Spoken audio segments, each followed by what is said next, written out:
Sejak tahun 70-an dunia dibagi tiga. Satu negara dunia satu, kelas satu. Nomor dua negara dunia kedua, terus negara dunia ketiga. Yang satu itu Amerika, Eropa. Yang kedua itu dulu itu masih Jepang, Cina, dan seterusnya. Kita ini negara dunia ketiga paling asor, paling sordewi. Kita ini dengan bangga, dosen-dosen di Undip dengan bangga, kita sebagai warga dari negara dunia ketiga, lo malah bangga. Ya. Saya ingin katakan sama Anda semua, 10 tahun ke atas, 10 tahun sejak sekarang dan kemudian, Amerika akan menjadi negara dunia kedua. Eropa akan menjadi negara dunia kedua, jadi dia akan turun kelas.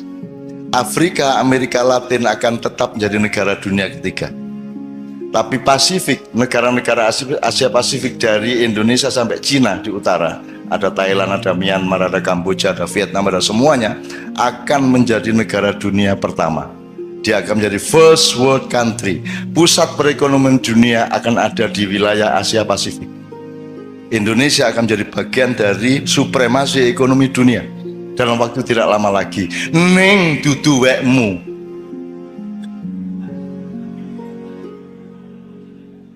Weke Cina. Ya, dipimpin oleh Cina, karena Cina tega melakukan yang kamu tidak mungkin melakukan, karena Cina mau melakukan yang Anda tidak mau melakukan, karena Cina tidak punya selawatan, tahlilan, dan lain sebagainya. Kono pokoknya ndolek duit terus, sementara gue kayak penggawean, tahlilan, gerbek, pengajian, gitu. Apalagi Pak? Selawatan, ma'iyahan, manakipan, segala oke banget penggaweannya, sehingga konsentrasi keuangan dan materialismenya turun, gitu ya. Nah, teman-teman sekalian, yang saya ingin omongkan di sini, dengan sudah ada bekal wabtagi ad-darul akhirah fima atakallah, itu ya kalimatnya. Ingat-ingat, carilah akhirat pada atau di dalam apapun yang Allah kasih. Apa wae kowe dikai Gusti Allah, apa wae dolek ono akhirate. Ngono ya, misalnya ya. Oke. Nah, teman-teman sekalian, Anda mau apa sekarang? Tahun 2025 ke atas. What are you going to do? Kamu mau apa? Gue harus jadi cleaning service, gue harus jadi satpam, gue harus jadi tukang demo bayaran, gue harus jadi apa? Gue harus jadi pengemis, gue proposal nang dindi, gue pura-pura jadi wong kritis padahal dikongkon satu pihak untuk demo pihak yang lain. Gue harus jadi apa? Gue harus jadi wong ngemis. Gue wong Jawa ya rata-rata ya. Gue milih ndi? Mati kaliren opo mangan tapi barang colongan. Tenan iki. Ngene, gue tahu ngerti to ceritane ana macan digodha kancil. Muangkel banget to kancil kuwi.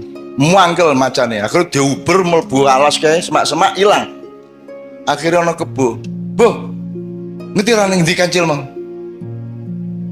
Ngerti jare kebo ngono. Ning ndi nanti, Bu? Ya tak dudu ning ambung sik bokongku. Akhirnya macan nyium pantatnya. Terus kerbau menunjukkan ini kan mau nenggon semak-semak kono kae. Macannya lari, ada bener, lari lagi, hilang lagi. Ketemu babi. Bi, kowe ndelok kancil ora? Ono kuwi mau melayu kono. Ning ndi persisnya ning ndi? Ambung sik silitku. Akhirnya si macan ngambung silit. Didudui sama babi. Pokoknya ning kono kae ono wit-witan keketoke ndelik ning warane karo macan hilang meneh. Akhirnya ketemu siri-siri. Ganti siri-siri. Ambung sik silit ku nek pengen ngerti. Ora ngerti siri-siri ta? Ora ngerti siri-siri? Durung tahu krungu? Ayo nek kepengin ngerti, dilaten sik silitku. Inilah yang terjadi di Indonesia sekarang. Bukan hanya terpaksa, bahkan orang melamar untuk ngambung silit, ya ra? Ya ra?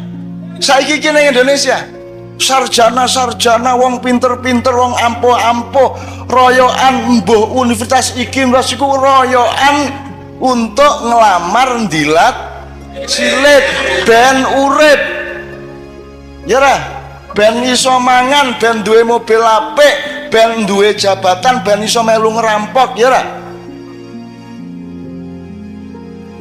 Wes, sesuk kowe ketemu kanca-kancane siri-siri nang ndi? Apa kowe? Pengen ngerti kowe? Terus langsung kok bukanya. Oke. Aku ndek banget ngono-ngono kowe. Aku duwe kanca Pak Muzamil, orang Malang, mau dipecat, dia kepala sekolah dipecat coba oleh kepala dinas gara-gara dia memainkan permainan saya. Jadi saya tuh pernah tahun 76, Anda belum lahir. Saya tuh menjadi juri lomba drama 5 kota sebanyak 53 grup, tiap malam nonton sampai jam 3 pagi, masing-masing 3 grup. 3 minggu penuh saya tiap malam ngelembur nonton tuh.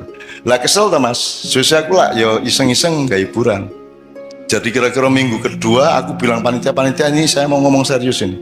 Saya tadi kan capek, saya pulang ke Jombang dari Surabaya, saya nemu pistol. Ini kan bahaya ini.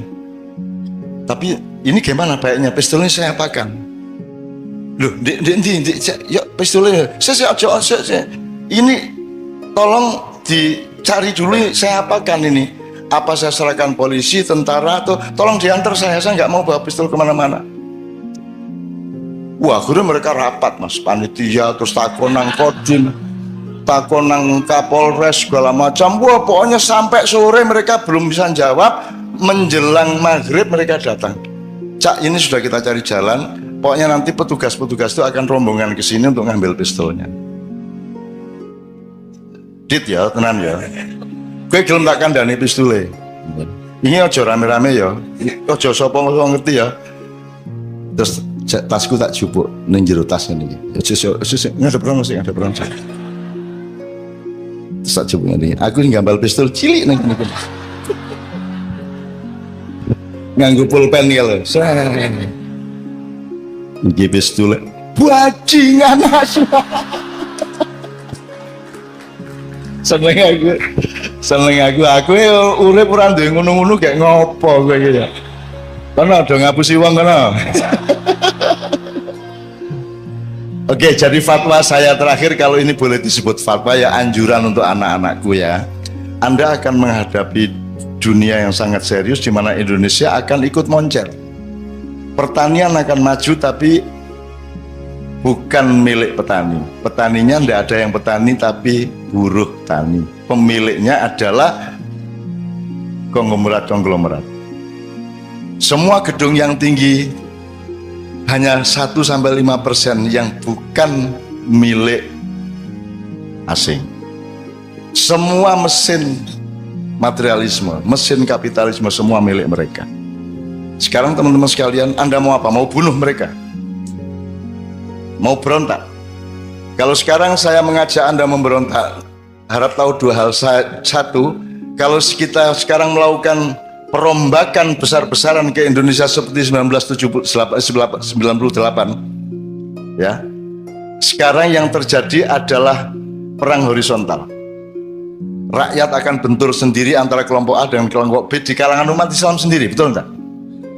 Nah, jadi tidak mungkin saya lakukan itu. Nomor 2, andai kan saya melakukan perombakan atas Indonesia, aku orang ngejak kowe wis angel-angel maknyahan tetap melarat ke ngene, mosok tajak revolusi. Nek jen aku arep ngono kuwi, aku nek di perintah karo Allah tak tandangane dhewe. 98 aku tandang dhewe. Aku ngunggahke Gus Dur dhewe. Dengan memastikan kemenangan Gus Dur karena dipilih oleh P3 dan Golkar, dan saya yang menempuh langsung ke Akbar Tanjung maupun ke Hamzahas pada waktu itu. Dan seterusnya. Bahkan saya juga evakuasi Gus Dur begitu dipecat oleh Pak Amin Rais. Pak Amin Rais. Gus Dur nyebutnya Rais. Dan seterusnya. Artinya Saya tidak melihat bahwa saya perlu membawa Anda untuk perjuangan dunia. Ngopo Indonesia tidak diurus nganggo wong akeh kaya ngono? Ngopo cukup aku nang Jakarta, tak suntik gulune, tak untir set wis tadi. Kalau Allah mengizinkan, syukur Allah memerintahkan. Tapi kalau tidak, saya tidak akan lakukan apapun. Yang saya lakukan adalah menyampaikan cahaya Allah kepada anak-anakku yang semakin hari semakin banyak, yang umurnya antara 20 tahun sampai paling banyak, paling tinggi 40 tahun, yang akan menjadi pemimpin mulai 2025 ke atas. Gue engko dadi pemimpin kabeh. Ning pesanku, Anda berdaulat kepada diri Anda sendiri dulu. Anda usah ngurusin kedaulatan di luar dirimu. Wong kamu sendiri belum berdaulat. Berdaulat artinya apa? Kamu berdaulat terhadap imanmu. Gue kudu ngerti ngopo kok beriman. Kalau kamu beriman berarti ya, kamu harus bisa menjalankan kehidupan yang membuatmu aman di hadapan Allah. Gitu loh deh. Karena produknya iman adalah aman. Jadi iman diterjemahkan secara akal pikiran, secara ilmu, secara kebudayaan, secara ekonomi, secara profesional. Diterjemahkan imannya dengan membuat sesuatu yang membuatmu aman di depan Allah. Itu beriman. Cara berdaulat terhadap iman Anda, berdaulat terhadap ilmu Anda, berdaulat terhadap perilaku budaya Anda, berdaulat terhadap keluarga Anda. Kalau Anda sendiri belum berdaulat atas pikiranmu sendiri, gue isi taklid, isi jare kae, gue orang duwe kedaulatan nang awakmu dhewe, kamu belum bisa menjadi pemimpin bahkan terhadap dirimu sendiri. Maka sekarang anak-anakku sekalian, kamu cari dirimu itu siapa? Tuhan tuh nyuruh kamu jadi apa? Caranya gimana? Lah kamu senengnya apa? Lah kamu bakatmu apa? Gitu loh. Kalau Anda mengandalkan sekolah dan kurikulum, mereka tuh tidak peduli sama bakatmu. Kurikulum itu podo, kabeh diperlakukan sebagai kambing, padahal ono kijang, ono sapi, ono ayo kambing ki wedhus. Padahal ada kambing, ada wedhus, ono kowe ya.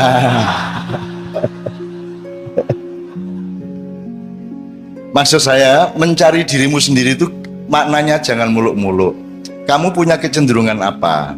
Mulai dilihat sekarang kamu itu. Kamu, wah aku seneng ya karo kopi iki tak dodolan, aku tak gawe warkop wae. Wah aku seneng iki nandur-nandur, tak jajal, tak jadi cilik-cilikan jadi petani organik misalnya. Aku seneng ya anu IT iki. Ya, aku pokoknya terserah Anda itu kecenderungannya apa, itu namanya fadhilah.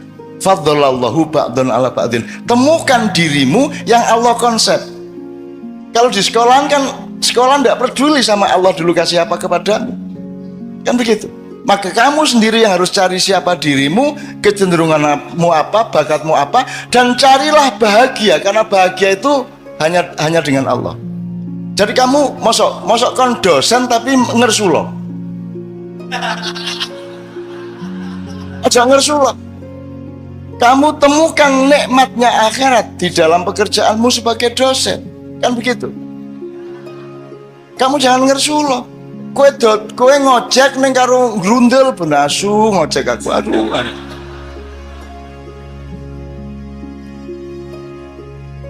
Teman-teman sekalian, kemarin saya diceritai oleh Sabrang, di Jepang itu ada orang yang 40 tahun lebih itu dia kerjaannya melipat-lipat kertas origami itu loh. Gawe manuk, gawe perahu, gawe apa loh. Jadi petang-petang ngunang terus deh. Kan iki ngopo to iki? Bendino ngelipat kertas apa to gunanya apa gitu ya. Anda tidak tahu itu thariqat, itu ketekunan. Lakukan saja apa yang Allah fima atakallah, yang Allah kasih kepadamu itu lakukan dengan istiqomah, sungguh-sungguh, tekun total sampai kamu jadi ahli yang kamu lakukan itu. Nek kue dodolan soto, kue ahli soto. Nanti ketika Indonesia menjadi negara dunia ke-1, kamu adalah pakar. Kamu direktur atas hidupmu sendiri. Kamu dibutuhkan oleh konglomerat. Bahkan kamu akan jadi konglomerat. Dan tidak apa-apa menjadi konglomerat asal kamu temukan nikmatnya akhirat di dalam konglomerasi yang kamu jalan. Gitu loh, Dek. Temukan sekarang bakatmu apa. Saya ini tidak masuk rak buku di Gramedia. Bukuku ekonomi ra cocok, sosial ra cocok, budaya ra cocok, agama ra cocok, ora ono. Akhire kudu gawe lemari dhewe ya ra. Aku parpol ra cocok, ormas ra cocok, kiai ra cocok, kabeh ra cocok, akhirnya aku gawe kursi dhewe. Dan saya bersyukur karena saya sejak kecil menciptakan kursi saya sendiri.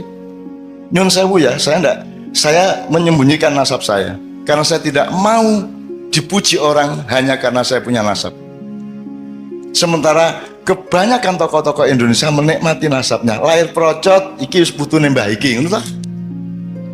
Gampang dadi ketua iki, gampang dadi kok mergo pancen putune mbah iki kan ngono. Aku ora duwe kursi. Dan seandainya ada, aku sembunyikan di belakang punggungku. Aku ingin menjadi fungsi, bukan menjadi siapa diriku. Gitu loh, Dek. Nah, teman-teman sekalian, temukan dirimu. Temukan bakatmu dan kerjakan. Masa 5-10 tahun kamu tidak jadi pakar? Jadi misalnya Pak Ilyas, sampai dia ngerti betul dunia dosen dengan segala dimensinya. Psikologi ini mahasiswa, latar belakang ekonominya mahasiswa, budayanya mahasiswa, kampus kipiye, semua dia tahu persis. Sehingga seperti origami tadi, sekarang si bapak yang si mbah yang penggawean yang melipet-lipet itu digoleki NASA karena mereka ingin bikin satelit yang efisien, yang bisa menyerap energi dari matahari tapi tidak terlalu ngedabiah. Jadi harus ada lipatan-lipatan tertentu yang efisien, yang logamnya tidak terlalu berat sehingga lebih awet di angkasa. Dan itu yang bisa menguasai itu hanya seorang ahli origami. Jadi kowe saiki opo tentokke awakmu, mumpung kowe isih nom, dan tekuni sampai habis. Iki tenan. Lah aku iki apa? Saya tidak menekuni bidang apa-apa karena saya bukan bidang. Saya bukan kamar. Saya bukan perabot. Aku ini ruang. Aku ini menampung semua perabot. Aku terdiri dari kamar-kamar yang bermacam-macam. Kamu jangan memasukkan aku ke dalam kamar, karena kamar itu sempit bagiku dan tidak cukup, akan pecah itu kamar untukku. Ngono rek nek arep penyair ya. Ya. Maka saya tidak membutuhkan dunia ini. Karena aku disuruh menolong kalau ada yang darurat di dunia ini. Masa saya butuh dunia? Saya butuhnya Allah. Bahwa Allah kemudian menyayangi sangat dengan mencuelkan dunia untuk saya, itu Allah kasih, bukan karena saya mencarinya. Dari soal istri sampai soal harta sampai soal ma'iyah, saya tidak pernah minta dan saya tidak pernah merebut dan saya tidak pernah bercita-cita. Orang tahu kok, wah tak rapi karo artis ya. Orang tahu. Pokoknya dilalah acara bareng karo Kiai Kanjeng ning Senayan, buka bareng tak lamar ngono wae. Atine pengen ngelamar tak lamar. Nesu to. Ora tau ketemu lagi pisan ngelamar nesu. Nah, menurut gayanya nasib dari Allah. Nek cah wedok nesu ning ati tingkat gune berarti arep dadi. Jadi nek ono cah wedok benci nang kowe, berarti nanti kalau dia mencintaimu dia akan luar biasa cintanya. Semakin dia benci kepadamu, semakin tinggi energi cintanya untukmu. Oh no. Kecuali yang tidak. Ini yang terakhir jelas ya Mas ya. Mulai besok pagi tekuni kerjaanmu, tekuni sampai kamu jadi ahli. Kamu jadi pakar, kamu menguasai betul bidangmu. 10 tahun lagi, kamu kata orang Madura gini. Kata orang Madura, loh saya tidak mau ngelamar-ngelamar pekerjaan. Saya tidak mau jadi karyawan, kata orang Madura. Meskipun saya cuma bikin beting itu beting. Saya cuma punya pabrik beting, tapi saya direkturnya. Saya tidak mau jadi pegawai beting, saya direkturnya. Nah orang Madura itu konglomerat Mas. Yang namanya Haji Lutfi, ya, Lutfi ya. ndak bisa baca mas, tapi soguh ora karuan, suwoge, wis ora iso maca mas. Itu karena dia tekun bener. Saya ketemu di suatu seminar seks, dia datang. Seminar seks biasanya kan bagaimana meningkatkan daya seks. Aduh ini terbalik ini temanya ini. Terbalik gimana Pak Haji?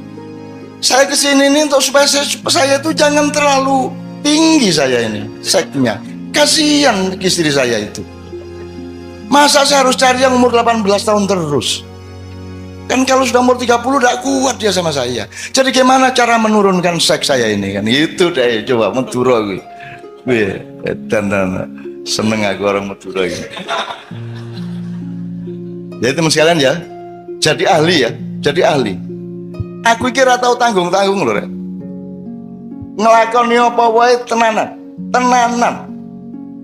Tenanan itu tidak hanya sekarang. Tenanan itu diuji oleh waktu selamanya. Kita tidak tahu masa depan sama sekali. Kita tidak tahu akan meninggal umur berapa. Kita tidak tahu Israel akan datang ketika kita berusia berapa. Pokoknya kita lakukan terus. Nek corone wong main remi di Jawa Timur. Pokok iki kartu iki nek tak tokno badi arek iku. Gepeng koyo ilir gak tak tokno kartu iki.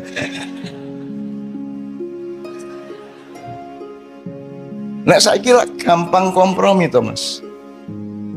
Gampang kompromi. Kemarin PDIP, terus mencalonkan diri PKB, terus mari ngono ganti meneh Nasdem, kan gitu. Pokoknya apa yang dia badi, karena dia tidak punya dirinya sendiri, dia tidak punya keistimewaan, dia tidak punya fadilah yang dikasih Allah kepada dia. Nah, temukan fadilah dari Allah kepada masing-masing, maka kamu sudah dijamin oleh Allah bahwa akan aku lebihkan kebunmu asal engkau mencari aku dalam hidupmu. Benar ya? Tepuk tangan untuk Allah Subhanahu wa taala. Sudah pernah ada kiai mengatakan tepuk tangan untuk Allah? Belum pernah ya? Kira-kira menurut fikih bagaimana? Allah tidak akan terpengaruh oleh tepuk tangan. Jadi tepuk tangan tidak menentukan baik atau buruk. Yang menentukan adalah niatmu apa. Anda bersyukur, ya toh? Tepuk tangan untuk bersyukur toh, seneng toh, yo top gitu kan. Loh, Mas, orang itu sering karena berpikirnya materialis dan keduniaan, yang dilihat itu barangnya, ucapannya, bukan muatannya. Gitu Mas. Orang tuh saking, wah, jos, Allah ki jos tenan. Isa tangan itu Mas. Wah, top tenan Allah ki kan gitu. Boleh ndak itu? Kalau menurut tadi itu protokoler ndak boleh. Allahu Akbar, Allahu Akbar. Lihat nih orang lega tau nek gue wong Semarang. Allah iki jos ndak.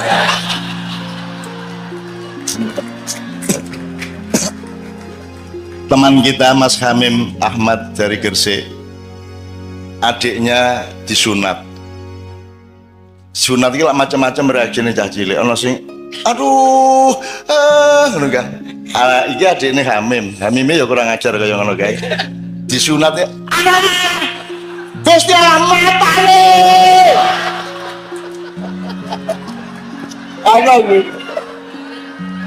Ana gue ngono. Ya Gusti Allah di mata-matakno lho.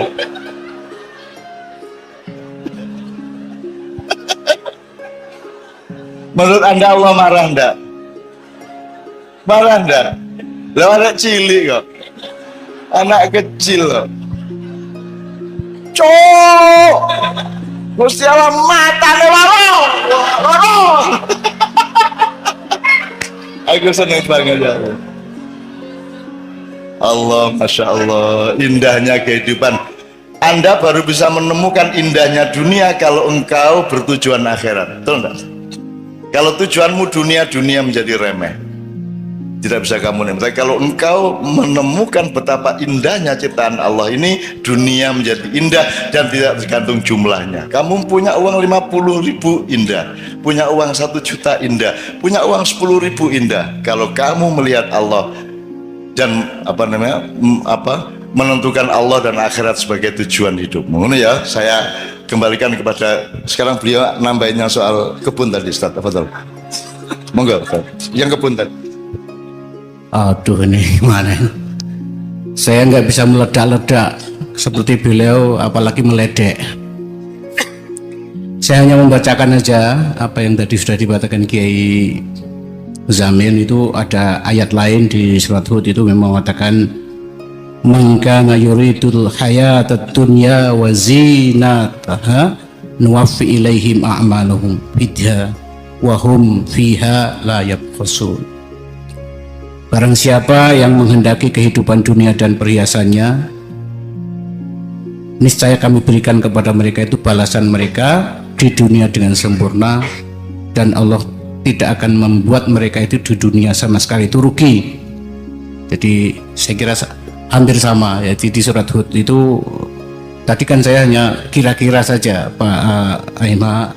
Jadi kalau Allah Subhanahu, kalau kita ini memang niatnya untuk dunia, sama sekali Allah tidak akan mengurangi.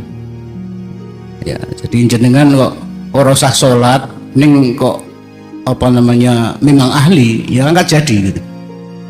Salat terus orang ahli yo kentir ya kiri gitu. Jadi artinya salat itu tidak menentukan menjadi orang jadi sugih. Ya, tapi kalau keahlian kreatif walaupun nggak sholat, kalau tujuannya untuk dunia, ya Allah akan kasihkan semuanya.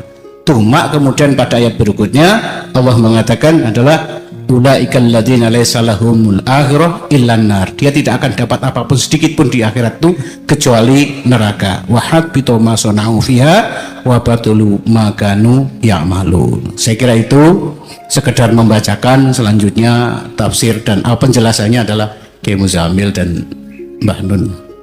Tafadhol. Oke.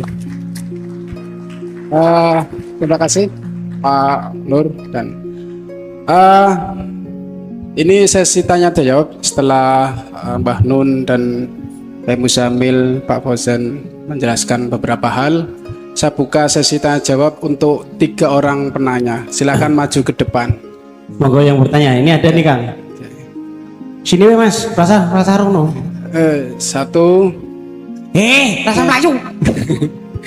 2, Ngapain rono gitu? 3. Oke, yang dari belakang ya. Sekarang wah. Lo diriwangi parah dengan Mas Rono. Silakan Mas, sini Mas. Mas Nur, Yang lain. biasanya kalau cari orang yang bertanya susah hari ini. MC isin bener iki. Ini 1, 2, 3 ya. Oke. Ya wes. Untuk yang pertama yang paling susah, monggo Mas. Susah dari sini maksudnya ini usahanya. kiri lagi. Mas dikasih mic Mas. Oke. Oh sono kepeane ya. Oke, nama dari mana? Assalamualaikum warahmatullahi wabarakatuh. Nama saya Data dari Semarang. Gini Mbak Nun, saya mau menanyakan yang tadi mengenai Semarang Jakarta itu.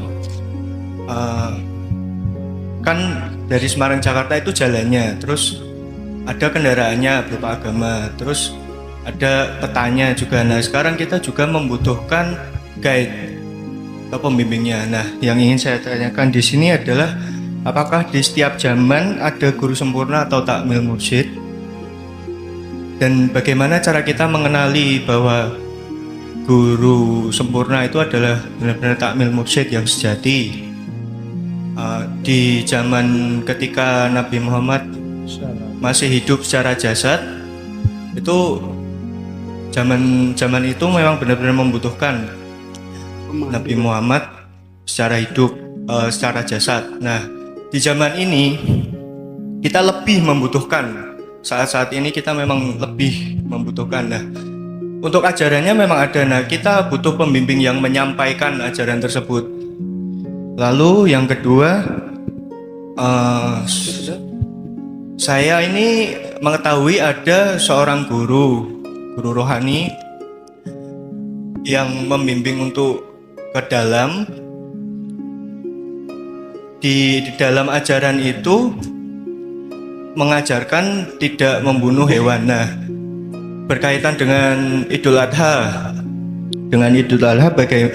Saya ingin mempertanyakan mengenai hakikatnya, bagaimana kita ingin mendekatkan kepada Allah Subhanahu wa taala jika kita membunuh ciptaannya. Bagaimana hakikat dari Idul Adha itu? Yang terjadi sekarang justru manusia-manusia yang berkorban mengorbankan hewan itu justru jatuhnya ke nafsu lawamah, seperti mengumbar makan sepuas-puasnya seperti itu. Terus yang ketiga, Iki takonmu akeh mentol ya? 3 pertanyaan saja cukup saya kira. Menurut Mbah Nun itu esensi haji menurut pandangan Mbah Nun itu seperti apa? Karena yang terjadi sekarang lebih seperti piknik. Itu sekian, terima kasih. Wassalamualaikum warahmatullahi wabarakatuh. Terima kasih Mas Datang. Ada 3 pertanyaan ya. Oke. Yang kedua, Mas, monggo. Sini Mas. Nanti saya kumpulkan dulu pertanyaannya. Nah, sebelum dijawab nanti selingan dari Undip. Bismillahirrahmanirrahim. Assalamualaikum warahmatullahi wabarakatuh. Nama saya Beni, asal Surabaya. Dengan berkaitan dengan tema ini, saya coba melihat kata Mbak Nun, melihat ke dalam sebagai cermin. Yang saya lihat ke dalam berkaitan dengan tujuan dunia dan akhirat. Tadi sempat sudah terjawab dengan penjelasan Pak Muzamil bahwa sebenarnya bukan ada perbedaan antara tujuan dunia dan akhirat, bahwa tujuan dunia dan akhirat itu bisa diselaraskan. Jadi saya teringat, saya pernah dengar hadis dari Rasulullah SAW, bunyinya seperti ini: amal lidunya ka'annaka ta'ishu abadah wa amal li akhiratika tamutu goda. Jadi bekerjalah untuk urusan duniamu seakan-akan engkau akan hidup selama-lamanya, dan bekerjalah untuk urusan akhiratmu bahwa engkau akan mati besok pagi. Jadi tadi saya berpikir bahwa apakah tujuan dunia dan akhirat ini berbeda? Dan saya mungkin butuh penjelasan seperti apa hakikatnya mengenai hadis ini tentang tujuan dunia dan akhirat. Sekian. Assalamualaikum warahmatullahi wabarakatuh.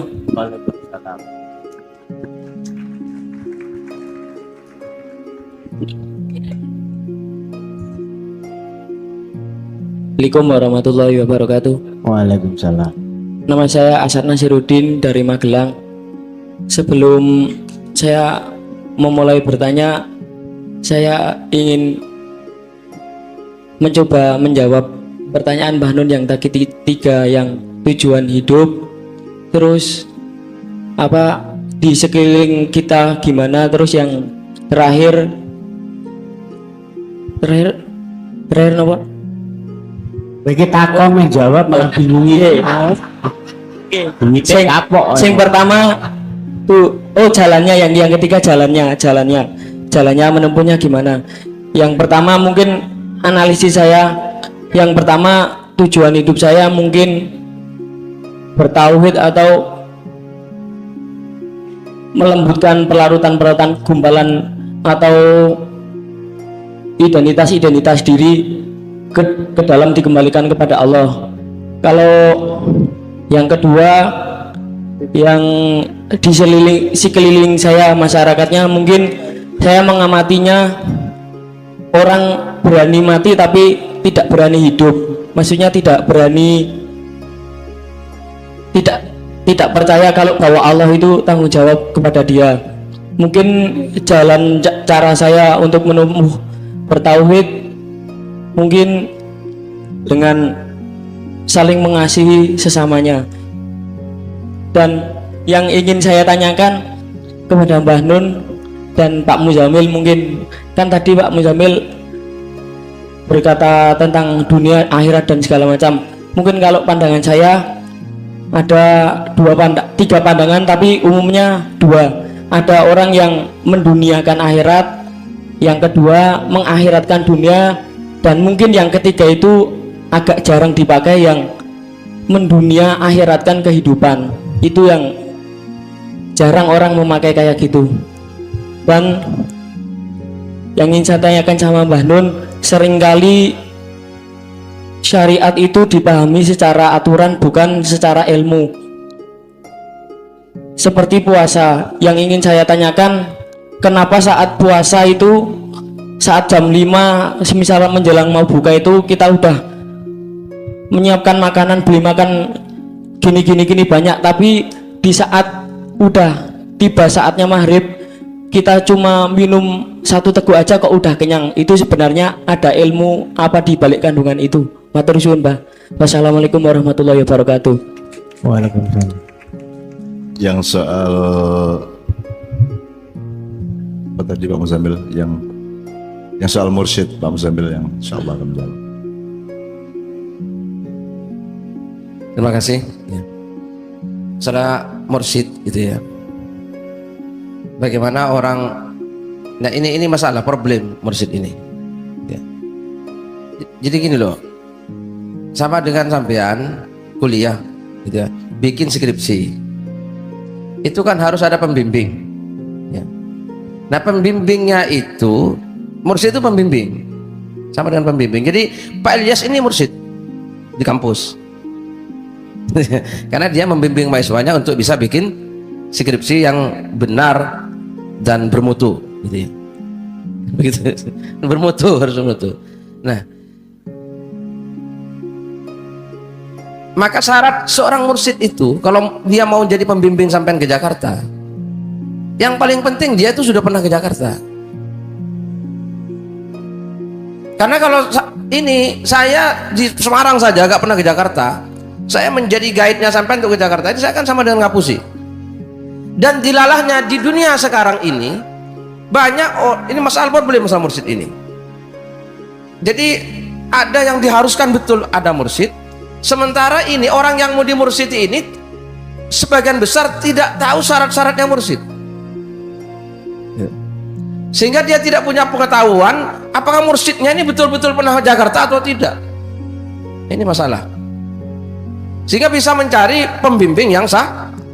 Orang yang tidak kita ketahui apa betul ke Jakarta, kita jadikan mursyid. Dan kenapa kita memang banyak tidak tahu, gitu ya. Oleh karena itu, nah itu ya, oleh karena itu gitu ya, kalau menurut saya zaman sekarang kita lebih baik belajar dan belajar, dan kepada siapapun jangan sampai bertaklid buta. Kenapa? Karena kita khawatir orang yang kita sangka mursyid ke Jakarta tadi, yang kita posisikan sebagai mursyid ke Jakarta, dia belum pernah ke Jakarta.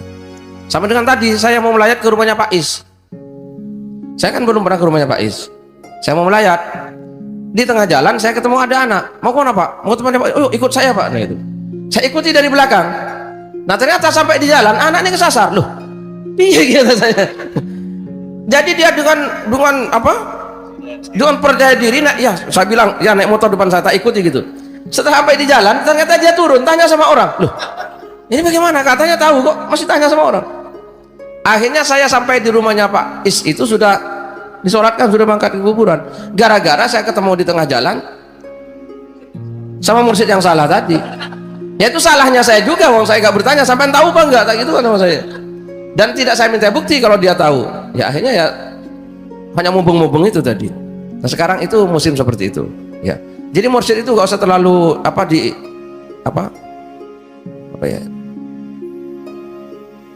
Rasulullah sendiri bersabda gitu ya. Jadi kalau kamu ragu tentang suatu, istafti qalbak, mintalah fatwa kepada hatimu. Dan hati itu tidak pernah dusta. Ma kadzabal fuadu ma ra'a. Hati tidak pernah dusta terhadap apa yang dia lihat. Karena zaman sekarang ini banyak mursyid-mursyid yang menurut pengamatan saya itu belum mursyid. Dan itu sangat berbahaya. sangat berbahaya. Gitu ya. Nah, selanjutnya ya saya tidak usah cerita. Kalau saya ceritakan saya bongkar tarekat di Indonesia sampean, wah, ini sedang rusak. Gitu ya. Saya punya pengalaman yang banyak tentang dunia itu. Gitu ya. Betul. Punya pengalaman yang banyak. Wong pernah di Yogyakarta itu ada pengurus thariqah tandingan kok. Piye kalau thariqah itu ada pengurus tandingan? Wong thariqah ini kan tidak boleh mengejar dunia. Nah, kalau mengejar untuk jadi pimpinan thariqah, ini kan sudah mengejar kedudukan. Gitu ya. Tandingan pernah terjadi di Yogyakarta. Nah, ujung-ujungnya, nah itu. Apalagi ini sudah hampir pemilu. Jadi posisi sebagai mursyid, sebagai pengurus sebuah thariqah itu penting sekali, gitu loh ya. Karena bisa jadi broker. Paham? Karena para calon itu tidak perlu ketemu jemaah, cukup ketemu sama mursyid yang garis miring broker itu nanti. Tolong itu hati-hati dalam hal ini ya. Hati-hati apalagi urusan itu. Jadi sampai hati-hati, jangan kok gampang memursyidkan orang. Nah, daripada sampean repot, yuk ikut Allah, ikut Rasulullah. Gitu ya. Itu saja. Nah, itu yang masalah ini. Yang kedua saya mau menjawab itu. Ya. Pertama, itu bukan hadis, ya. Jadi kata-kata i'mal lidunya ka'annaka ta'ishu abada wa mal li akhiratika ka'annaka tamutu ghada, itu bukan hadis, ya.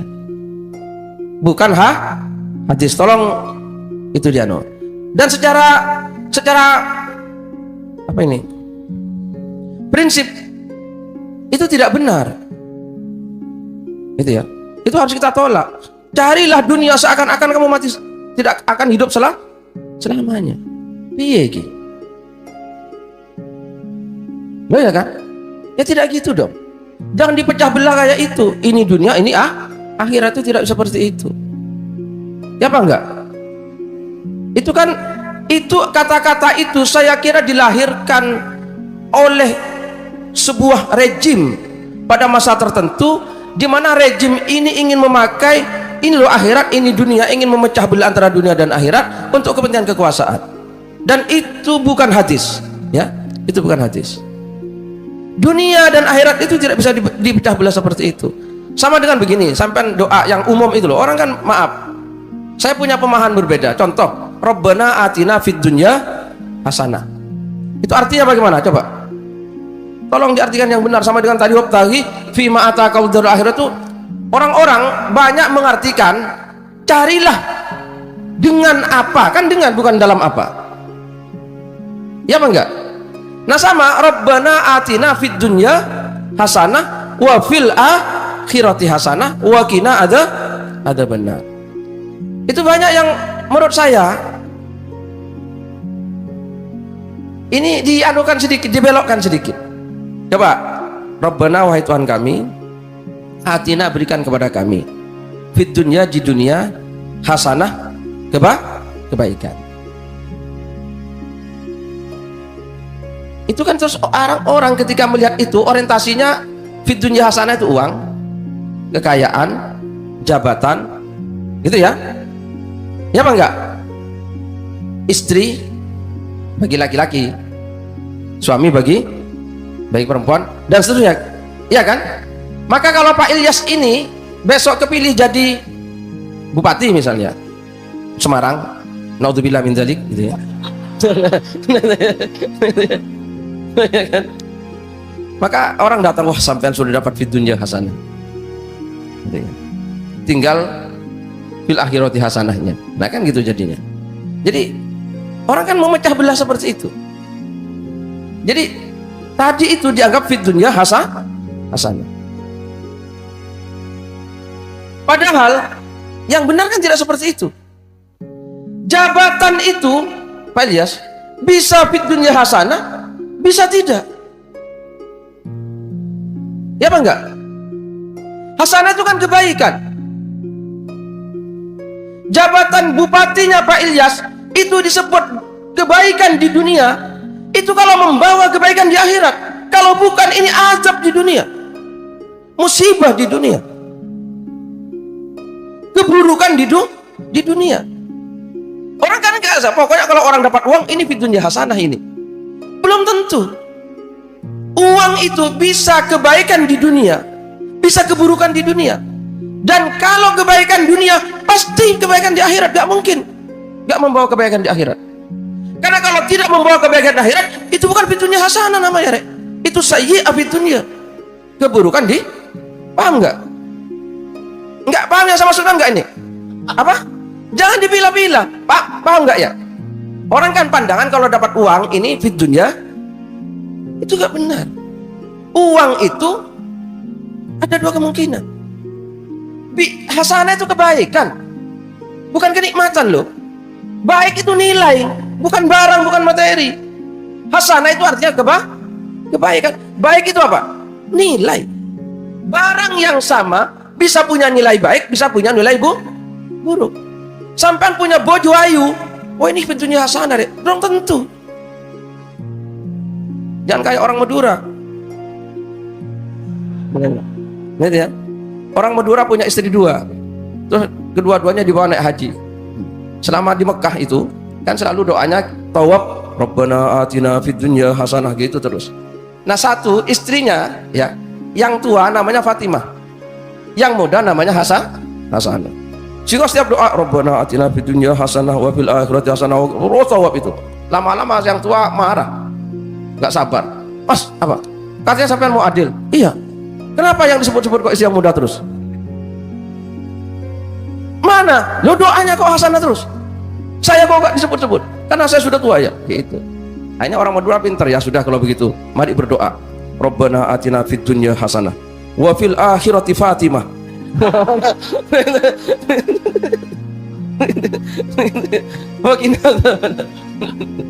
Nah sudah, tapi itu ya. Enggak, sekarang hasanah ini kan nilai. Hasanah itu nih bukan barang. Orang kan menyebut kalau dapat sesuatu di dunia itu fid dunya hasanah. Itu ada dua kemungkinan. Ya jabatan, ya uang, ya apapun, ya lulus sekolah sampai ya titel, ya menjadi dosen, ya menjadi gubernur, jadi presiden, bisa fid dunya hasanah, bisa fid dunya sayyi'ah, tergantung kan. Dan ini tidak bisa dipilah. Kalau hasanah fid dunya pasti membawa hasanah fil akhirah. Ya apa enggak? Jabatan yang baik di dunia mesti akan membawa kebahagiaan di akhirat.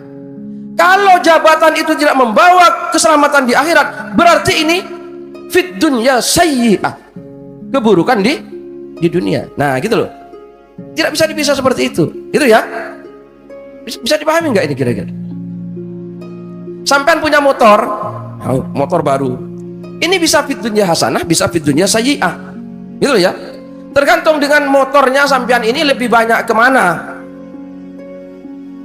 Gara-gara punya motor, nah itu loh, terus sombong, terus suka gonceng ya yang tidak halal lah, diajak wah macam-macam lah. Nah ini bukan fid dunya hasanah meskipun motor, tapi barang yang sama dipegang Pak Ilyas. Nah itu ya, Jawa ngajar ke kampus bukan karena apa-apa tapi ikhlas gitu ya, karena amanah di Allah. Nah kan jadi fid dunya hasanah gitu loh. Jangan dipilah-pilah. Jadi kata-kata itu satu bukan hadis, yang kedua secara makna. Kalau saya menolak dengan itu karena dia membelah antara dunia dan akhirat. Pada dunia dan akhirat bukan pada materinya.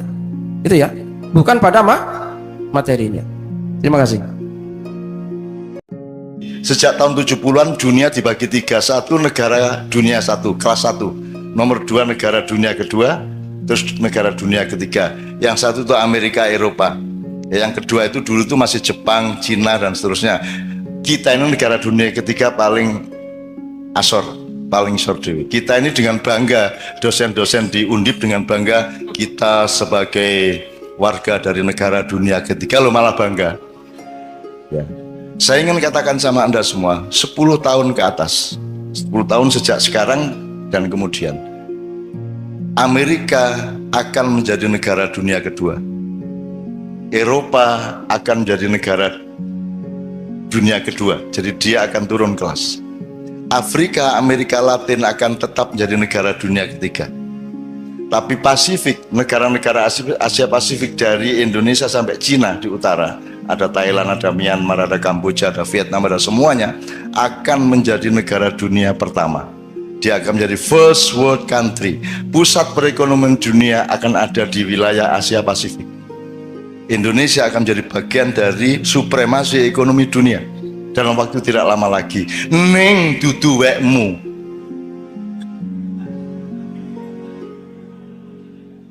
WE Cina, ya, dipimpin oleh Cina, karena Cina tega melakukan yang kamu tidak mungkin melakukan, karena Cina mau melakukan yang Anda tidak mau melakukan, karena Cina tidak punya selawatan, tahlilan, dan lain sebagainya. Kono pokoknya ndolek duit terus, sementara kue kayak penggawean, tahlilan, gerbek, pengajian, gitu. Apalagi Pak?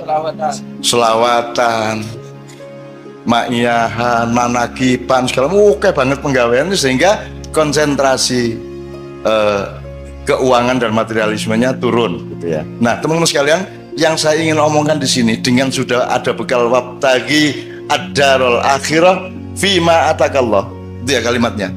Ingat-ingat, carilah akhirat pada atau di dalam apapun yang Allah kasih. Apa wae? Kowe dikai Gusti Allah apa wae, dolek ono akhirate. Mana ya, misalnya ya. Oke.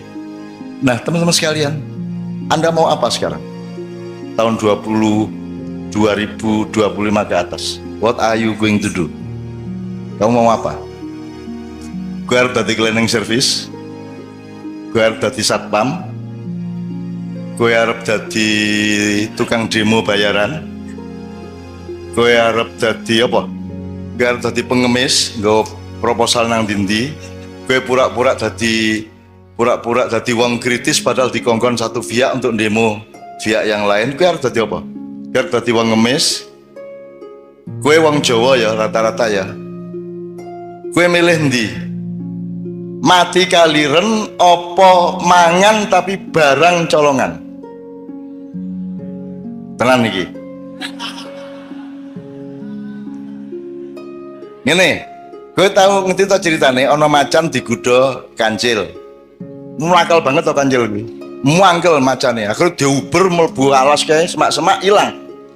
Akhirnya ono kebo. Boh, ngerti ra ning ndi kancil mang? Ngerti jare kebo ngono. Ning ndi nanti, Bu? Ya tak dudu ning ambung sik bokongku. Akhirnya macan nyium pantatnya. Terus kerbau menunjukkan ini kono mau nenggon semak-semak kono kae. Macannya lari, ada bener, lari lagi, hilang lagi. Ketemu babi.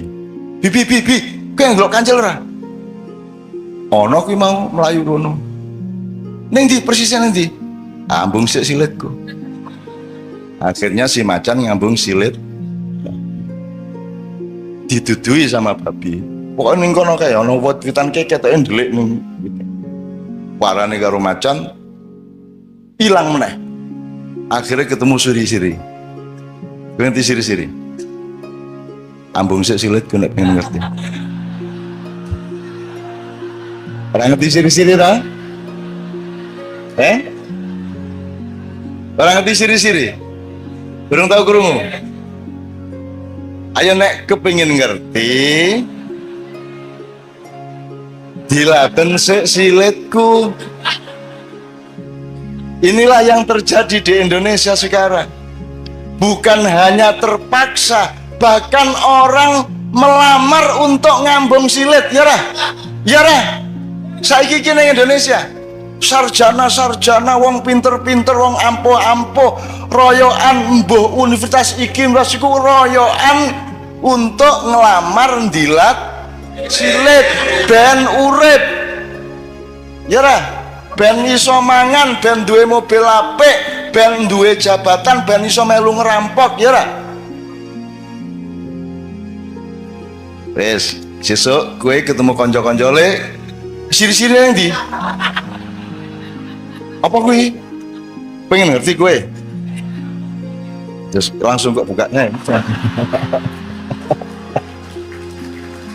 Oke. Aku ndek banget ngono-ngono kuwi. Aku duwe konco Pak Muzamil, orang Malang, mau dipecat, dia kepala sekolah dipecat coba oleh kepala dinas gara-gara dia memainkan permainan saya. Jadi saya itu pernah tahun 76, Anda belum lahir. Saya itu menjadi juri lomba drama 5 kota sebanyak 53 grup, tiap malam nonton sampai jam 3 pagi, masing-masing 3 grup. Itu 3 minggu penuh saya tiap malam ngelembur nonton tuh. Lah kesel tuh Mas, susah aku lah yo iseng-iseng gak hiburan. Jadi kira-kira minggu kedua aku bilang panitia ini saya mau ngomong serius ini. Saya tadi kan capek, saya pulang ke Jombang dari Surabaya, saya nemu pistol. Ini kan bahaya ini. Tapi ini gimana baiknya? Pistolnya saya apakan? Loh, yuk pistolnya. Saya ini tolong dicari dulu, saya apakan ini? Apa saya serahkan polisi, tentara, atau tolong diantar saya nggak mau bawa pistol kemana-mana. Wah, akhirnya mereka rapat Mas, panitia, terus takonang kodim, takonang Kapolres segala macam. Wah, pokoknya sampai sore mereka belum bisa jawab. Menjelang maghrib mereka datang. Cak, ini sudah kita cari jalan. Pokoknya nanti petugas-petugas itu akan rombongan ke sini untuk ngambil pistolnya. Dit ya, tenan ya. Gue gelem tak kandhani pistole. Ini ojo rame-rame ya. Ojo sapa ngerti ya. Terus tasku tak jupuk ning jero tas ngene iki. Ojo ngadep rono sih, ngadep rono. Terus tak jupuk ngene. Aku ngambal pistol cilik nang kene. Nganggo pulpen ya lho. Iki pistol bajingan asu. Seneng aku urip ora duwe ngono-ngono kayak ngopo kowe iki ya. Kono do ngapusi wong kono. Oke, jadi fatwa saya terakhir, kalau ini boleh disebut fatwa ya, anjuran untuk anak-anakku ya. Anda akan menghadapi dunia yang sangat serius di mana Indonesia akan ikut moncer. Pertanian akan maju tapi bukan milik petani. Petaninya tidak ada yang petani tapi buruh tani. Pemiliknya adalah konglomerat. Semua gedung yang tinggi hanya 1-5% yang bukan milik asing. Semua mesin materialisme, mesin kapitalisme semua milik mereka. Sekarang teman-teman sekalian, Anda mau apa? Mau bunuh mereka? Mau berontak? Kalau sekarang saya mengajak Anda memberontak, harap tahu 2 hal. Satu, kalau kita sekarang melakukan perombakan besar-besaran ke Indonesia seperti 1998, ya, sekarang yang terjadi adalah perang horizontal. Rakyat akan bentur sendiri antara kelompok A dengan kelompok B di kalangan umat Islam sendiri, betul enggak? Nah, jadi tidak mungkin saya lakukan itu. Nomor 2, andai kan saya melakukan perombakan atas Indonesia, aku orang ngejak kowe wis angel-angel maknyahan tetap melarat kau ini mau tajak revolusi.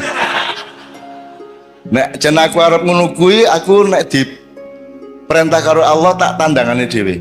98 aku tandang dhewe. Aku ngunggahke Gus Dur dhewe. Dengan memastikan kemenangan Gus Dur karena dipilih oleh P3 dan Golkar, dan saya yang menempuh langsung ke Akbar Tanjung maupun ke Hamzahas pada waktu itu, dan seterusnya. Bahkan saya juga evakuasi Gus Dur begitu dipecat oleh Pak Amin Rais, Pak Amin Rois. Gus Dur nyebutnya Rois, dan seterusnya. Artinya saya tidak melihat bahwa saya perlu membawa Anda untuk perjuangan dunia. Ngapa Indonesia tidak diurus nganggo wong oke kaya ngono? Ngopo cukup aku nang Jakarta, tak suntik gulune, tak untir set wis tadi. Kalau Allah mengizinkan, syukur Allah memerintahkan. Tapi kalau tidak, saya tidak akan lakukan apapun. Yang saya lakukan adalah menyampaikan cahaya Allah kepada anak-anakku yang semakin hari semakin banyak, yang umurnya antara 20 tahun sampai paling banyak, paling tinggi 40 tahun, yang akan menjadi pemimpin mulai 2025 ke atas. Gue engko dadi pemimpin kabeh. Ning pesanku, Anda berdaulat kepada diri Anda sendiri dulu. Anda usah ngurusin kedaulatan di luar dirimu. Wong kamu sendiri belum berdaulat. Berdaulat artinya apa? Kamu berdaulat terhadap imanmu. Kowe kudu ngerti ngopo kok beriman. Kalau kamu beriman berarti ya kamu harus bisa menciptakan menjalankan kehidupan yang membuatmu aman di hadapan Allah. Gitu loh deh. Karena produknya iman adalah aman. Jadi iman diterjemahkan secara akal pikiran, secara ilmu, secara kebudayaan, secara ekonomi, secara profesional. Diterjemahkan imannya dengan membuat sesuatu yang membuatmu aman di depan Allah. Itu beriman. Jangan berdaulat terhadap iman Anda, berdaulat terhadap ilmu Anda, berdaulat terhadap perilaku budaya Anda, berdaulat terhadap keluarga Anda. Kalau Anda sendiri belum berdaulat atas pikiranmu sendiri, kue isi taklid, isi jare kae, kue orang duwe kedaulatan nang awakmu dhewe, kamu belum bisa menjadi pemimpin bahkan terhadap dirimu sendiri. Maka sekarang anak-anakku sekalian, kamu cari dirimu itu siapa? Tuhan tuh nyuruh kamu jadi apa? Caranya gimana? Lah kamu senengnya apa? Lah kamu bakatmu apa? Gitu loh. Kalau Anda mengandalkan sekolah dan kurikulum, mereka tuh tidak peduli sama bakatmu. Kurikulum itu podo, kabeh diperlakukan sebagai kambing, padahal ono kijang, ono sapi, ono ayo kambing ki wedhus. Padahal ada kambing, ada wedhus, ono kowe ya.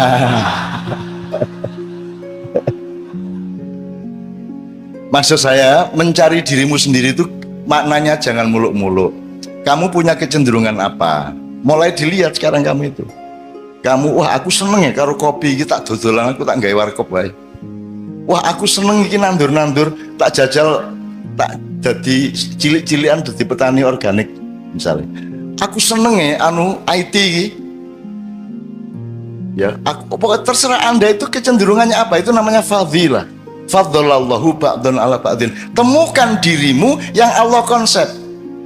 Kalau di sekolahan kan sekolah tidak peduli sama Allah dulu kasih apa kepadamu.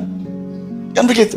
Maka kamu sendiri yang harus cari siapa dirimu, kecenderunganmu apa, bakatmu apa, dan carilah bahagia, karena bahagia itu hanya dengan Allah. Jadi kamu mosok kon dosen tapi ngersulo. Aja ngersulo. Kamu temukan nikmatnya akhirat di dalam pekerjaanmu sebagai dosen. Kan begitu. Kamu jangan ngersulo. Kowe ngojek ning karo grundel benasu ngojek aku. Aduh.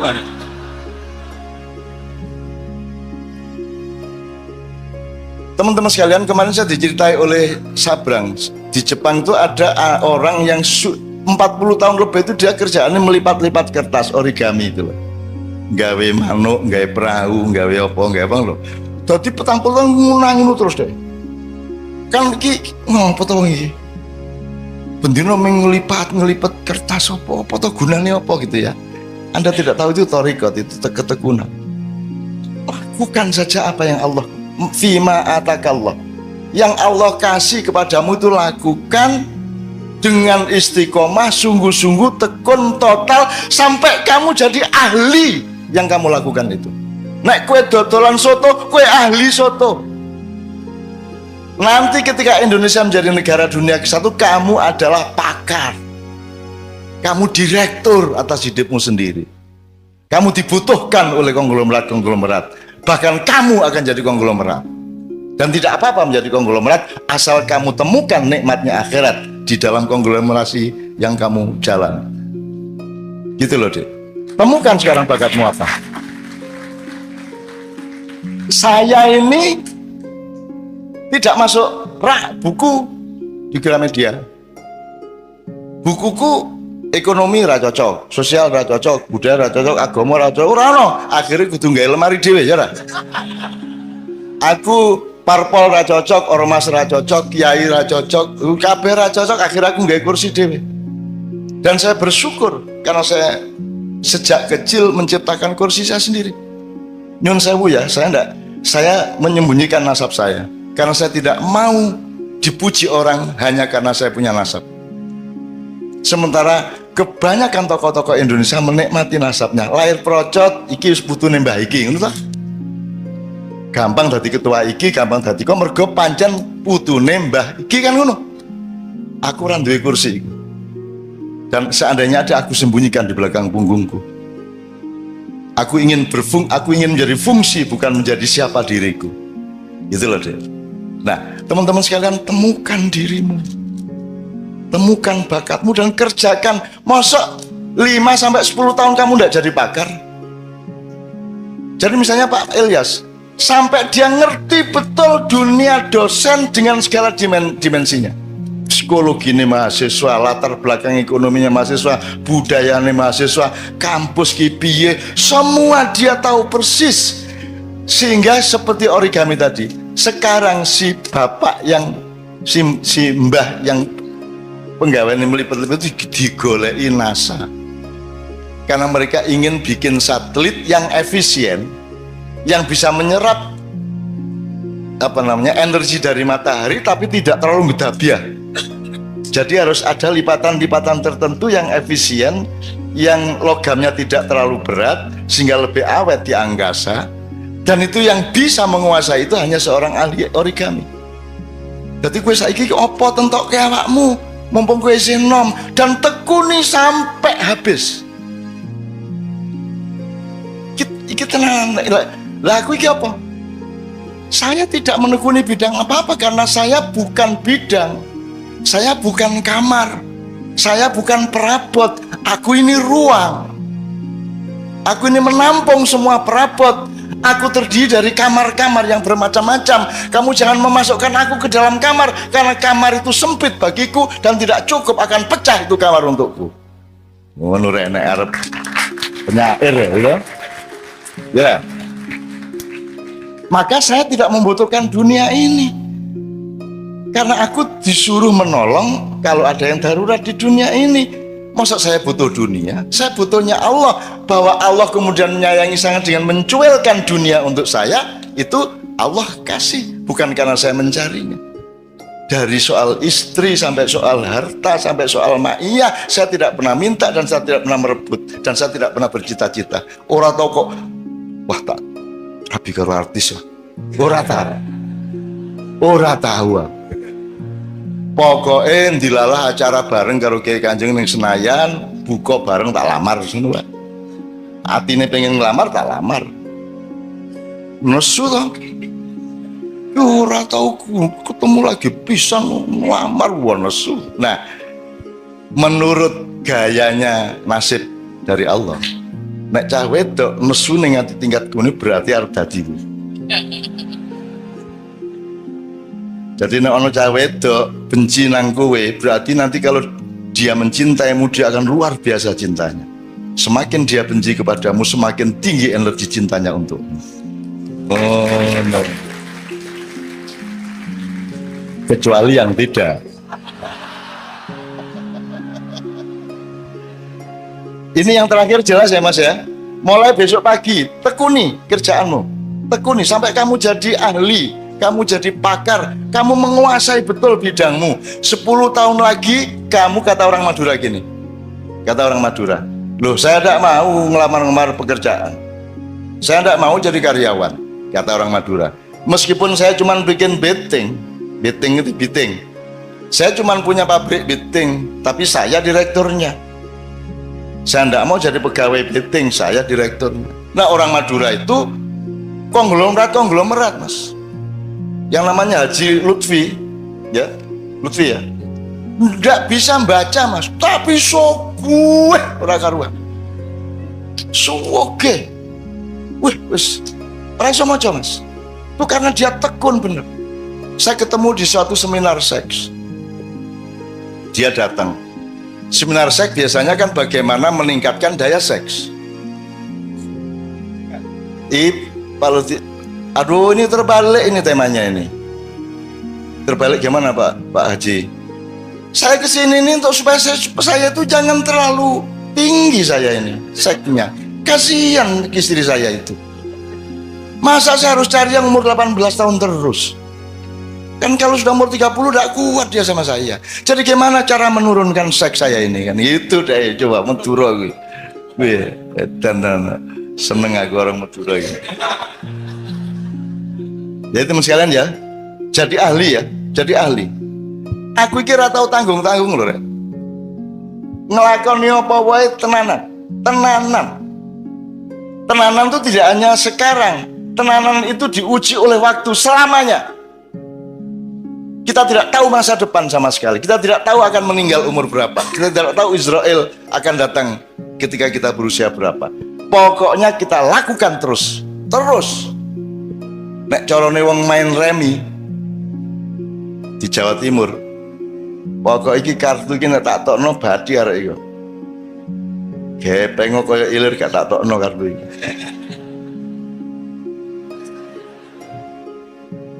Nek saiki gampang kompromi to, Mas. Gampang kompromi. Kemarin PDIP, terus mencalonkan diri PKB, terus mari ngono ganti meneh Nasdem, kan gitu. Pokoknya apa yang dia badi, karena dia tidak punya dirinya sendiri, dia tidak punya keistimewaan, dia tidak punya fadilah yang dikasih Allah kepada dia. Nah, temukan fadilah dari Allah kepada masing-masing, maka kamu sudah dijamin oleh Allah bahwa akan aku lebihkan kebunmu asal engkau mencari aku dalam hidupmu. Benar ya? Tepuk tangan untuk Allah Subhanahu wa taala. Sudah pernah ada kiai mengatakan tepuk tangan untuk Allah? Belum pernah ya? Kira-kira menurut fikih bagaimana? Allah tidak akan terpengaruh oleh tepuk tangan. Jadi Tepuk tangan tidak menentukan baik atau buruk. Yang menentukan adalah niatmu apa. Anda bersyukur, ya toh? Tepuk tangan untuk bersyukur toh, seneng toh, yo top gitu kan. Loh, Mas, orang itu sering karena berpikirnya materialis dan keduniaan, yang dilihat itu barangnya, ucapannya, bukan muatannya. Gitu loh, Mas.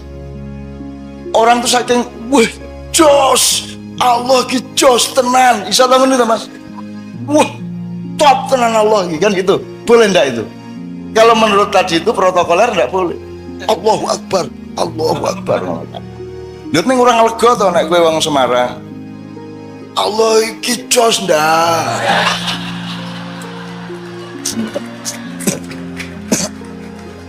Teman kita Mas Hamim Ahmad dari Gresik, adiknya disunat. Sunat iki lak macam-macam reaksine cah cilik. Ana sing aduh, ngono kan. Iki adikne Hamim. Hamime ya kurang ajar kaya ngono kae. Disunatnya Gusti Allah matane.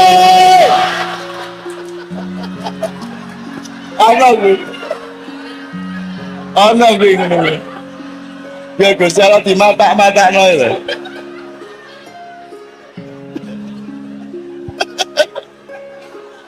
Menurut Anda Allah marah enggak? Marah enggak? Lah anak cilik kok. Anak kecil kok. Cok. Gusti Allah matane loro. Aku seneng banget ya. Allah, Masya Allah, indahnya kehidupan. Anda baru bisa menemukan indahnya dunia kalau engkau bertujuan akhirat. Betul enggak? Kalau tujuanmu dunia menjadi remeh, tidak bisa kamu nikmati. Kalau engkau menemukan betapa indahnya ciptaan Allah ini, dunia menjadi indah dan tidak tergantung jumlahnya. Kamu punya uang 50.000 indah, punya uang 1 juta indah, punya uang 10.000 indah. Kalau kamu melihat Allah dan menentukan Allah dan akhirat sebagai tujuan hidupmu. Ini ya, saya kembalikan kepada sekarang beliau nambahinnya soal kebun tadi, Ustaz. Betul. Monggo, yang kebun tadi. Aduh, ini gimana? Saya nggak bisa meledak-ledak seperti beliau, apalagi meledek.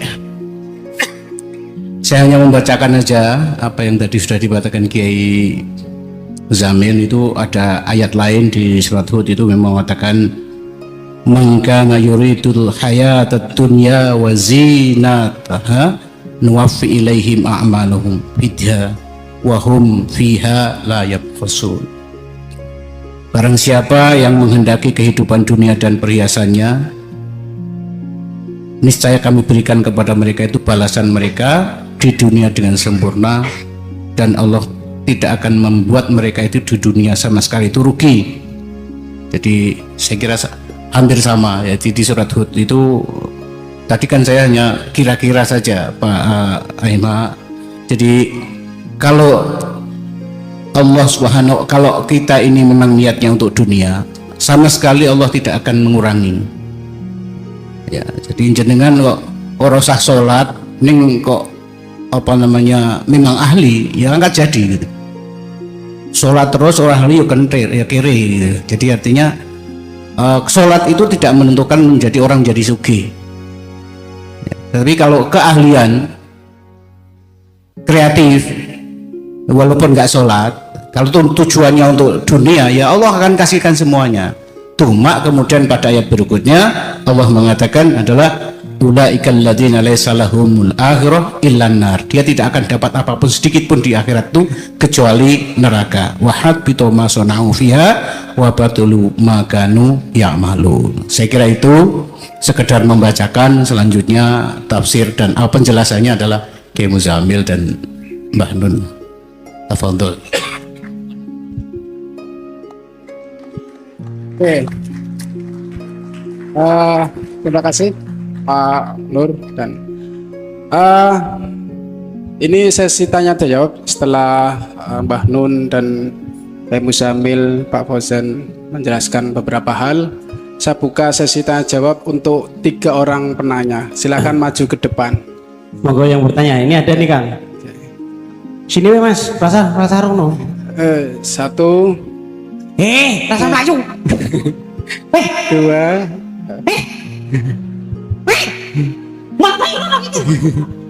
3. Oke, yang dari belakang ya. Sekarang wah. Lo diriwangi parah dengan Mas Mrono. Silakan Mas, sini Mas. Mas Nur, yang lain. biasanya kalau cari orang yang bertanya susah hari ini. MC Isin dulu iki. Ini 1, 2, 3 ya. Oke. Ya wes. Untuk yang pertama yang paling susah, monggo Mas. Susah dari sini maksudnya. Usahanya Usahanya. kiri lagi. Mas dikasihkan mic Mas. Oke. Oh sono kepeane ya. Oke, nama dari mana? Assalamualaikum warahmatullahi wabarakatuh. Nama saya Data dari Semarang. Gini Mbak Nun, saya mau menanyakan yang tadi mengenai Semarang Jakarta itu. Kan dari Semarang Jakarta itu jalannya, terus ada kendaraannya berupa agama, terus ada petanya juga. Nah sekarang kita juga membutuhkan guide atau pembimbingnya. Nah yang ingin saya tanyakan di sini adalah apakah di setiap zaman ada guru sempurna atau takmil mursyid, dan bagaimana cara kita mengenali bahwa guru sempurna itu adalah benar-benar takmil mursyid yang sejati.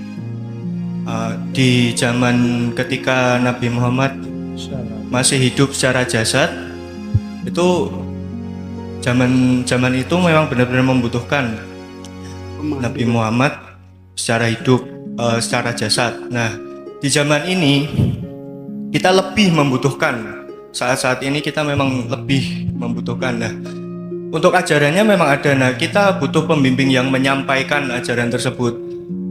Lalu yang kedua, saya ini mengetahui ada seorang guru rohani yang membimbing untuk ke dalam di dalam ajaran itu mengajarkan tidak membunuh hewan. Nah, berkaitan dengan Idul Adha, saya ingin mempertanyakan mengenai hakikatnya, bagaimana kita ingin mendekatkan kepada Allah Subhanahu wa Ta'ala jika kita membunuh ciptaannya. Bagaimana hakikat dari Idul Adha itu? Yang terjadi sekarang justru manusia-manusia yang berkorban, mengorbankan hewan itu justru jatuhnya ke nafsu lawamah, seperti mengumbar, makan sepuas-puasnya seperti itu. Terus yang ketiga, Iki takonmu akeh mentol ya. tiga pertanyaan saja cukup saya kira. Menurut Mbah Nun itu esensi haji menurut pandangan Mbah Nun itu seperti apa? Karena yang terjadi sekarang lebih seperti piknik. Itu sekian, terima kasih. Wassalamualaikum warahmatullahi wabarakatuh. Terima kasih Mas Bapak. Ada 3 pertanyaan ya. Oke. Yang kedua, Mas, monggo. Sini Mas. Nanti saya kumpulkan dulu pertanyaannya. Nah, sebelum dijawab nanti selingan dari Undip. Bismillahirrahmanirrahim. Assalamualaikum warahmatullahi wabarakatuh. Nama saya Beni, asal Surabaya. Dengan berkaitan dengan tema ini, saya coba melihat kata Mbak Nun, melihat ke dalam sebagai cermin. Yang saya lihat ke dalam berkaitan dengan tujuan dunia dan akhirat. Tadi sempat sudah terjawab dengan penjelasan Pak Muzammil bahwa sebenarnya bukan ada perbedaan antara tujuan dunia dan akhirat, bahwa tujuan dunia dan akhirat itu bisa diselaraskan. Jadi saya teringat, saya pernah dengar hadis dari Rasulullah SAW, bunyinya seperti ini: amal lidunya kaka'annaka ta'ishu abadah wa'mal li akhiratika tamutu goda. Jadi bekerjalah untuk urusan duniamu seakan-akan engkau akan hidup selama-lamanya, dan bekerjalah untuk urusan akhiratmu bahwa engkau akan masih mati besok pagi. Jadi tadi saya berpikir bahwa apakah tujuan dunia dan akhirat ini berbeda, dan saya mungkin butuh penjelasan seperti apa hakikatnya mengenai hadis ini tentang tujuan dunia dan akhirat. Sekian. Assalamualaikum warahmatullahi wabarakatuh.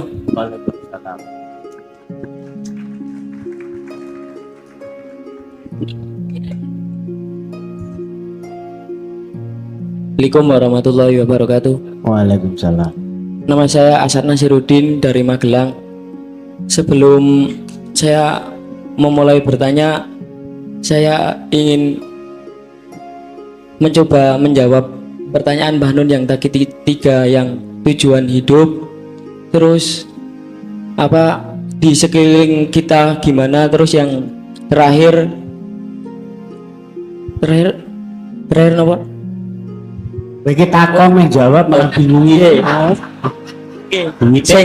Sing pertama tuh, jalannya, yang ketiga jalannya menempuhnya gimana. Yang pertama mungkin analisis saya, yang pertama tujuan hidup saya mungkin bertauhid atau melembutkan pelarutan gumpalan atau identitas diri ke dalam dikembalikan kepada Allah. Kalau yang kedua, yang di sekeliling saya, masyarakatnya, mungkin saya mengamatinya orang berani mati tapi tidak berani hidup. Maksudnya tidak tidak percaya kalau bahwa Allah itu tanggung jawab kepada dia. Mungkin cara saya untuk menumbuh bertauhid mungkin dengan saling mengasihi sesamanya. Dan yang ingin saya tanyakan kepada Mbah Nun dan Pak Muzammil, mungkin kan tadi Pak Muzammil berkata tentang dunia, akhirat dan segala macam. Mungkin kalau pandangan saya ada 3 pandangan, tapi umumnya 2. Ada orang yang menduniakan akhirat, yang kedua mengakhiratkan dunia, dan mungkin yang ketiga itu agak jarang dipakai, yang mendunia akhiratkan kehidupan. Itu yang jarang orang memakai kayak gitu. Dan yang ingin saya tanyakan sama Mbah Nun, seringkali syariat itu dipahami secara aturan bukan secara ilmu. Seperti puasa, yang ingin saya tanyakan, kenapa saat puasa itu, saat jam 5 misalnya menjelang mau buka itu, kita udah menyiapkan makanan, beli makan gini banyak, tapi di saat udah tiba saatnya maghrib kita cuma minum satu teguk aja kok udah kenyang, itu sebenarnya ada ilmu apa di balik kandungan itu? Matur suwun, Mbah. Wassalamualaikum warahmatullahi wabarakatuh. Waalaikumsalam. Yang soal apa tadi Pak Muzamil, yang soal mursyid Pak Muzamil yang insyaallah akan menjawab. Terima kasih. Ya. Saudara mursyid itu ya. Bagaimana orang, nah ini masalah problem mursyid ini. Ya. Jadi gini loh, sama dengan sampean kuliah, gitu ya, bikin skripsi, itu kan harus ada pembimbing. Ya. Nah pembimbingnya itu, mursyid itu pembimbing, sama dengan pembimbing. Jadi Pak Ilyas ini mursyid di kampus. Karena dia membimbing mahasiswanya untuk bisa bikin skripsi yang benar dan bermutu, gitu ya. Begitu, bermutu, harus bermutu. Nah, maka syarat seorang mursyid itu kalau dia mau jadi pembimbing sampai ke Jakarta, yang paling penting dia itu sudah pernah ke Jakarta. Karena kalau ini saya di Semarang saja gak pernah ke Jakarta, saya menjadi guide-nya sampai untuk ke Jakarta, ini saya kan sama dengan ngapusi. Dan dilalahnya di dunia sekarang ini banyak ini masalah problem masalah mursyid ini. Jadi ada yang diharuskan betul ada mursyid, sementara ini orang yang mau dimursidi ini sebagian besar tidak tahu syarat-syaratnya mursyid, sehingga dia tidak punya pengetahuan apakah mursyidnya ini betul-betul pernah ke Jakarta atau tidak. Ini masalah, sehingga bisa mencari pembimbing yang salah. Orang yang tidak kita ketahui apa betul ke Jakarta, kita jadikan mursyid. Dan kenapa kita memang banyak tidak tahu. Oleh karena itu, nah itu ya. Oleh karena itu, ya kalau menurut saya zaman sekarang kita lebih baik belajar dan belajar. Dan kepada siapapun jangan sampai bertaklid buta. Kenapa? Karena kita khawatir orang yang kita sangka mursyid ke Jakarta tadi, yang kita posisikan sebagai mursyid ke Jakarta, dia belum pernah ke Jakarta. Sama dengan tadi saya mau melayat ke rumahnya Pak Is, saya kan belum pernah ke rumahnya Pak Is. Saya mau melayat, di tengah jalan saya ketemu ada anak, mau kemana Pak? Mau temannya Pak? Oh, ikut saya Pak. Nah itu saya ikuti dari belakang. Nah ternyata sampai di jalan anak ini kesasar loh. Iya kata saya. Jadi dia dengan apa? Dengan percaya diri, ya saya bilang ya naik motor depan saya, tak ikuti gitu. Setelah sampai di jalan ternyata dia turun, tanya sama orang, loh ini bagaimana? Katanya tahu kok masih tanya sama orang. Akhirnya saya sampai di rumahnya Pak Is, itu sudah disolatkan, sudah berangkat ke kuburan. Gara-gara saya ketemu di tengah jalan sama mursyid yang salah tadi. Ya itu salahnya saya juga, wong saya gak bertanya sampai tahu apa enggak, tak gitu kan sama saya. Dan tidak saya minta bukti kalau dia tahu. Ya akhirnya ya hanya mumpung-mumpung itu tadi. Nah sekarang itu musim seperti itu ya. Jadi mursyid itu gak usah terlalu apa ya, Rasulullah sendiri bersabda gitu ya. Jadi kalau kamu ragu tentang suatu, istafti qalbak, mintalah fatwa kepada hatimu. Dan hati itu tidak pernah dusta. Ma kadzabal fuadu ma ra'a. Hati tidak pernah dusta terhadap apa yang dia lihat. Karena zaman sekarang ini banyak mursyid-mursyid yang menurut pengamatan saya itu belum mursyid. Dan itu sangat berbahaya. Sangat berbahaya. Gitu ya. Nah, selanjutnya ya saya tidak usah cerita. Kalau saya ceritakan saya bongkar tarekat di Indonesia sampean, wah, ini sedang rusak. Gitu ya. Saya punya pengalaman yang banyak tentang dunia itu. Gitu ya. Betul. Punya pengalaman yang banyak. Wong pernah di Yogyakarta itu ada pengurus thariqah tandingan kok. Piye kalau thariqah itu ada pengurus tandingan? Wong thariqah ini kan tidak boleh mengejar dunia. Nah kalau mengejar untuk jadi pimpinan thariqah, ini kan sudah mengejar kedudukan. Gitu ya. Tandingan pernah terjadi di Yogyakarta. Nah ujung-ujungnya, nah itu, apalagi ini sudah hampir pemilu. Jadi posisi sebagai mursyid, sebagai pengurus sebuah thariqah itu penting sekali gitu loh ya. Karena bisa jadi broker. Paham? Karena para calon itu tidak perlu ketemu jemaah, cukup ketemu sama mursyid yang garis miring broker itu nanti. Tolong itu hati-hati dalam hal ini ya. Hati-hati apalagi urusan itu. Jadi sampai hati-hati, jangan kok gampang memursyidkan orang. Nah, daripada sampean repot, yuk ikut Allah, ikut Rasulullah. Gitu ya. Itu saja. Nah, itu yang masalah ini. Yang kedua saya hanya mau jawab itu. Ya. Pertama, itu bukan hadis. Ya. Jadi kata-kata i'mal li dunyaka ka'annaka ta'ishu abada wa'mal li akhiratika ka'annaka tamutu ghadan, itu bukan hadis. Ya. Bukan hadis. Tolong itu dia no. Dan secara apa ini? Prinsip itu tidak benar. Itu ya. Itu harus kita tolak. Carilah dunia seakan-akan kamu mati, tidak akan hidup selamanya. Piye iki? Loh ya kan? Ya tidak gitu dong. Jangan dipecah belah kayak itu. Ini dunia, ini akhirat, itu tidak seperti itu. Ya apa enggak? Itu kan, itu kata-kata itu saya kira dilahirkan oleh sebuah rejim pada masa tertentu, di mana rejim ini ingin memakai ini loh akhirat, ini dunia, ingin memecah belah antara dunia dan akhirat untuk kepentingan kekuasaan. Dan itu bukan hadis, ya, itu bukan hadis. Dunia dan akhirat itu tidak bisa dipecah belah seperti itu. Sama dengan begini, sampai doa yang umum itu loh. Orang kan, maaf, saya punya pemahaman berbeda. Contoh, Rabbana atina fid dunya hasanah. Itu artinya bagaimana? Coba. Tolong diartikan yang benar. Sama dengan tadi wabtaghi fima ataqal darul akhirat itu, orang-orang banyak mengartikan carilah dengan apa? Kan dengan, bukan dalam apa. Ya apa enggak? Nah sama, Rabbana atina fid dunya hasanah wa fil akhirati hasanah wa qina ada benar. Itu banyak yang menurut saya ini dianukan sedikit, dibelokkan sedikit. Coba, Rabbana wahai Tuhan kami, atina berikan kepada kami fid dunya, di dunia, hasanah, kebaikan.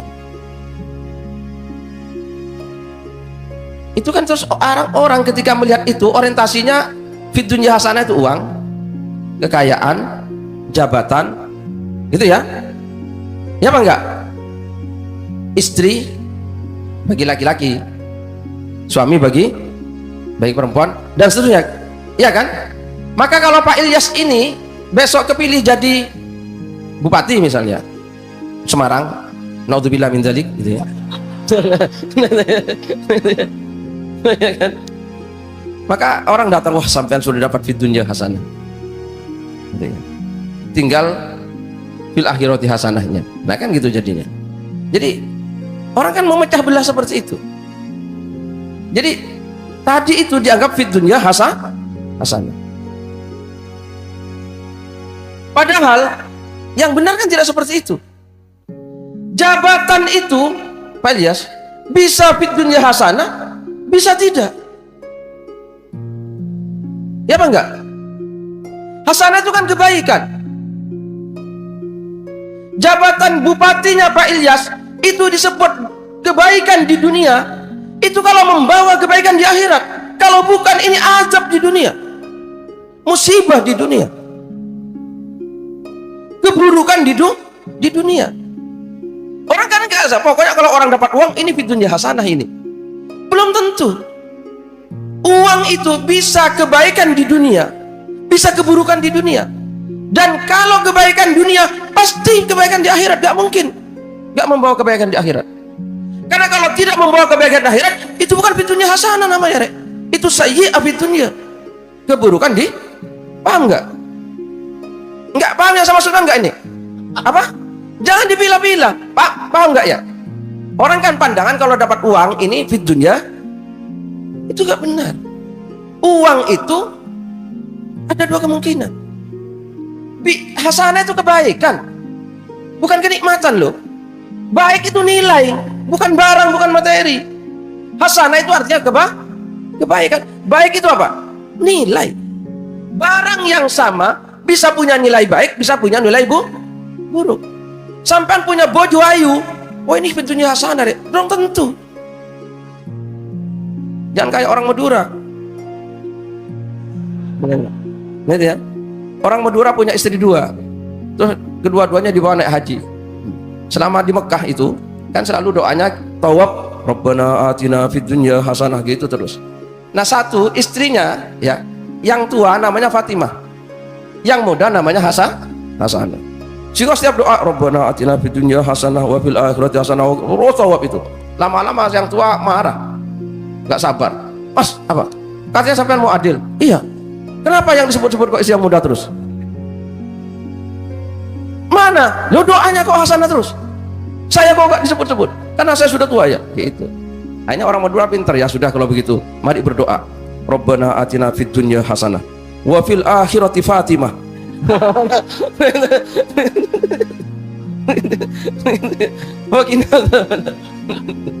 Nah sudah, tapi itu ya. Enggak, sekarang hasanah ini kan nilai. Hasanah itu nih bukan barang. Orang kan menyebut kalau dapat sesuatu di dunia itu fit dunia hasanah. Itu ada 2 kemungkinan. Ya jabatan, ya uang, ya apapun, ya lulus sekolah sampai ya titel, ya menjadi dosen, ya menjadi gubernur, jadi presiden, bisa fit dunia hasanah, bisa fit dunia sayyi'ah, tergantung kan. Dan ini tidak bisa dipilah. Kalau hasanah fit dunia pasti membawa hasanah fil akhirah. Ya apa enggak? Jabatan yang baik di dunia mesti akan membawa kebahagiaan di akhirat. Kalau jabatan itu tidak membawa keselamatan di akhirat, berarti ini fit dunya sayyi'ah, keburukan di dunia. Nah gitu loh, tidak bisa dipisah seperti itu. Itu ya, bisa dipahami nggak ini kira-kira? Sampean punya motor, motor baru, ini bisa fit dunya hasanah, bisa fit dunya sayyi'ah, gitu loh ya. Tergantung dengan motornya sampean ini lebih banyak kemana. Gara-gara punya motor, nah itu loh, terus sombong, terus suka gonceng ya yang tidak halal lah, diajak wah macam-macam lah. Nah ini bukan fit dunya hasanah meskipun motor, tapi barang yang sama dipegang Pak Ilyas. Nah itu ya, Jawa ngajar ke kampus bukan karena apa-apa tapi ikhlas gitu ya, karena amanah di Allah. Nah kan jadi fit dunya hasanah gitu, jangan dipilah-pilah. Jadi kata-kata itu satu bukan hadis, yang kedua secara makna. Kalau saya menolak dengan itu, karena dia membelah antara dunia dan akhirat. Pada dunia dan akhirat bukan pada materinya, itu ya, bukan pada materinya. Terima kasih.